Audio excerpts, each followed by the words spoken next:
భక్త మహాశైలికి ముఖ్య విజ్ఞప్తి, మన హరిహర క్షేత్రమైనటువంటి దేవాలయంలో ఏకాదశ వార్షికోత్సవం అనగా మన దేవాలయం నిర్మాణం చేసి 11 సంవత్సరాలు పూర్తవుతున్న సందర్భంగా 25, 26, 27 3 రోజులు కూడా మన దేవాలయంలో వార్షికోత్సవ కార్యక్రమాలు జరగబడుతూ ఉన్నాయి. 25వ తారీఖు ధన్వంతరి హోమము, ధన్వంతరి ఆరాధన. 26వ తారీఖు అమ్మవారి స్వరూపమైన కదంబ వృక్షానికి ప్రదక్షిణ పూజాది కార్యక్రమములు. 27వ తారీఖు శని త్రయోదశి సందర్భంగా చంద్రమౌళేశ్వర స్వామి గారికి నువ్వుల నూనెతో రుద్రాభిషేకము.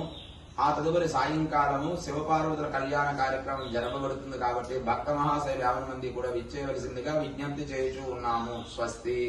25వ తారీఖు ఏకాదశి గురువారము స్వాతి నక్షత్రం నందు ధన్వంతరి హోమ కార్యక్రమము మన దేవాలయంలో సంకల్పించడం జరిగింది.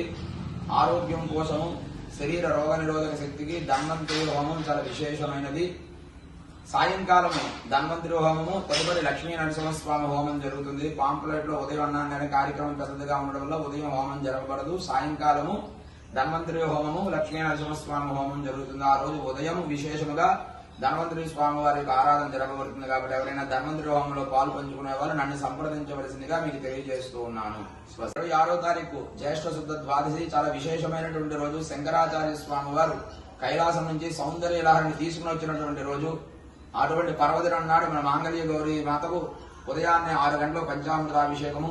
ఆ తదుపరి 8 గంటలకు కదంబ వృక్షం, అమ్మవారి స్వరూపమైన కదంబ వృక్షానికి చక్కగా అభిషేకము, అర్చన, లలితా సహస్రనామ పారాయణ ఆ సమయంలో అక్కడ జరపబడుతుంది. కాబట్టి నెల్లిమర్ల చుట్టుపక్కల ఉన్న గ్రామస్తులు 60 మంది కూడా మహిళలందరూ కూడా ఆ కార్యక్రమానికి విచ్చేసి అమ్మవారి యొక్క సన్నిధానంలో ఆ యొక్క లలితా సహస్రనామ పారాయణ చేసినట్లయితే విశేషమైన శుభ ఫలితాలు వస్తాయి. కాబట్టి ప్రతి ఒక్కరూ కూడా శుక్రవారం కూడా ఆ రోజు పడింది, విశేషమైన రోజు. ఉదయం 8 గంటలు అక్కడ శ్రీచక్రం పెట్టి పంచామృతాభిషేకం జరుగుతుంది. 8:30, 9 కల్లా లలితా సహస్రనామ పారాయణ కార్యక్రమం జరగబడుతుంది. కాబట్టి మన కొండపేట చుట్టుపక్కల ఉన్న గ్రామస్తులు 50 మంది కూడా విచ్చేయవలసిందిగా విజ్ఞప్తి చేయించు ఉన్నాము. స్వస్తి. శివాయ గురవే నమః. 27వ తారీఖు శని త్రయోదశి పడ్డాలి, చాలా విశేషమైన రోజు. ఈశ్వరునికి శని త్రయోదశి నాడు నువ్వుల నూనెతో ఎవరైతే అభిషేకం చేస్తారో ఆ శని యొక్క దోషాలు ఉన్న వాళ్ళందరికీ కూడా ఆ శని దోష నివారణ జరుగుతుంది. ఆ రోజు మన దేవాలయంలో ఉదయం 6:30 గంటలకు చంద్రమౌళేశ్వర స్వామి వారికి నువ్వుల నూనెతో అభిషేకము, తర్వాత పంచామృతంతో అభిషేకము జరపబడి శనీశ్వరుడు యొక్క హోమం కూడా ఆ రోజు జరపబడుతుంది. భక్తుల యొక్క గోత్రనామాలతో ఆ కార్యక్రమం జరపబడుతుంది. ఎవరైనా చేయించుకోదలిచిన వారు మమ్మల్ని సంప్రదించవలసిందిగా తెలియజేస్తూ ఉన్నాము.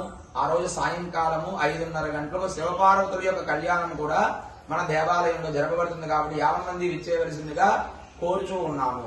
స్వస్తి.